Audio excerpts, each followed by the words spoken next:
Anda kembali menyaksikan Kompas Petang. Saudara, Lembaga Survei Saiful Mujani Research and Consulting (SMRC) menerbitkan hasil survei masyarakat Indonesia tentang efektivitas penerapan pembatasan sosial berskala besar atau PSBB terhadap pencegahan sebaran virus corona. Hasilnya, mayoritas masyarakat percaya pelaksanaan PSBB efektif. Nah, hasil survei SMRC yang digelar pada 9 sampai 12 April 2020 menunjukkan saudara 87,6% responden percaya PSBB efektif untuk mencegah sebaran virus corona di tanah air, dan ada 8,4%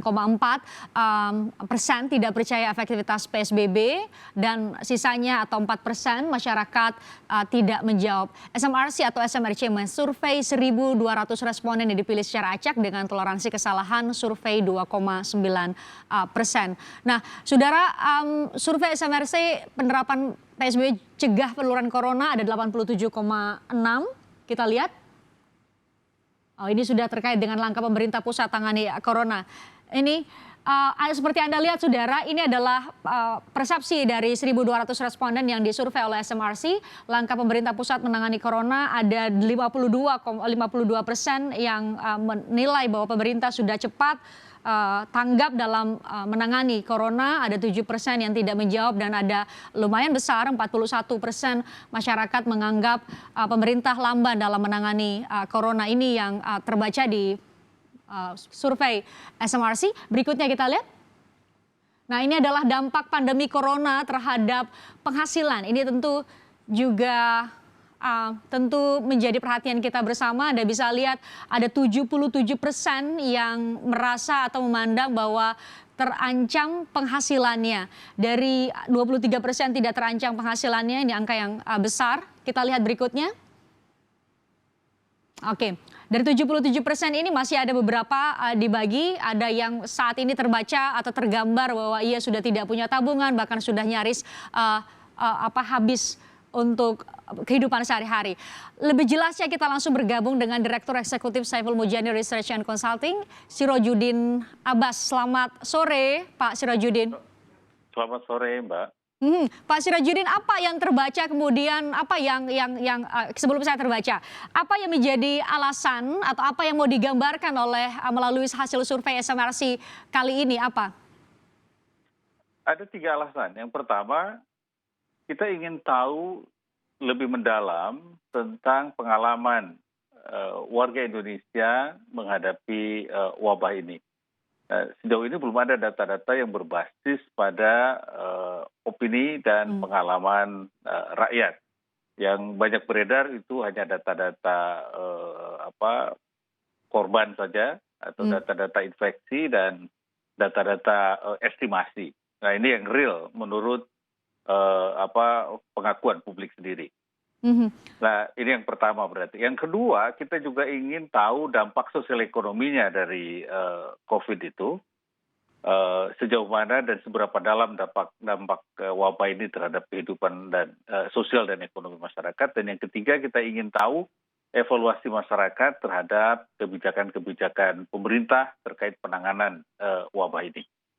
Kita bahas dari masyarakat, mayoritas masyarakat percaya PSBB bisa membantu penanganan pandemi corona. Anda bisa jabarkan bagaimana menerjemahkan angka-angka yang muncul dari hasil survei? Pertama, penting diingat bahwa PSBB sejauh ini adalah kebijakan paling real yang dijalankan oleh pemerintah. Sebelumnya kan hanya sifatnya himbauan untuk social distancing atau physical distancing.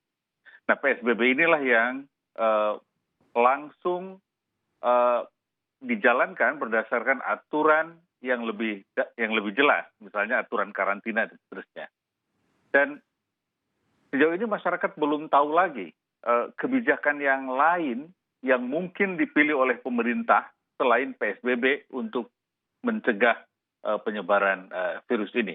Jadi masyarakat menilai puas dan juga harus dibaca sebagai ekspektasi masyarakat yang cukup tinggi terhadap kebijakan ini, sehingga di situ juga ada kandungan tanggung jawab pemerintah untuk membuktikan kepada masyarakat hasil positif dari kebijakan itu. Tidak ada pertanyaan terkait tingkat kepatuhan terhadap PSBB karena belakangan masih kita lihat ada beberapa ya yang belum patuh. Kita ke Ya, ada hasil survei pertanyaan tentang berikutnya. kepatuhan. Mhm, Ada Mbak tentang kepatuhan itu. Oke. Kita cek tentang dukungan mereka jika pemerintah memberlakukan sanksi atau hukuman terhadap pelanggar kebijakan PSBB. Dan kita menemukan hanya 39% yang mendukung adanya sanksi atau hukuman terhadap pelanggar itu. Eh, Hampir terbelah, jadi 30-an% tidak setuju dan sekitar 29% tidak menjawab. Itu artinya memang masih cukup besar masyarakat yang eh, tidak ingin tidak ingin patuh terhadap kebijakan itu. Jadi ada yang kontradiktif 87,6 setuju penerapan PSBB, namun kemudian ditanya apakah Anda akan patuh, dalam bahasa yang sederhana justru kecil lah, lumayan kecil angkanya. Kita ke survei yang berikutnya, penerapan PSBB cegah corona yang berikutnya ya ini. Tingkat langkah pemerintah pusat menangani corona dinilai sudah cepat atau tidak. Ini angkanya lumayan hampir berimbang Pak Sirojudin, 52% masyarakat anggap bahwa pemerintah sudah cepat, ada 41 masyarakat anggap 41% yang masih menganggap pemerintah lambat. Anda bisa jabarkan lebih detail? Begini, harus dipahami juga bahwa masyarakat kita secara umum tidak terlalu tinggi ekspektasinya terhadap kinerja pemerintah. Jadi kalau kita melihat 52% itu bukan angka yang terlalu menggembirakan atau patut dirayakan oleh pemerintah terkait respon terhadap pandemi ini. Yang harus diperhatikan adalah bahwa bisa jadi masyarakat tidak punya ekspektasi terlalu tinggi terhadap kinerja pemerintah. Jadi kalau ditemukan 52%, jadi ya so-so gitu, tidak terlalu membanggakan.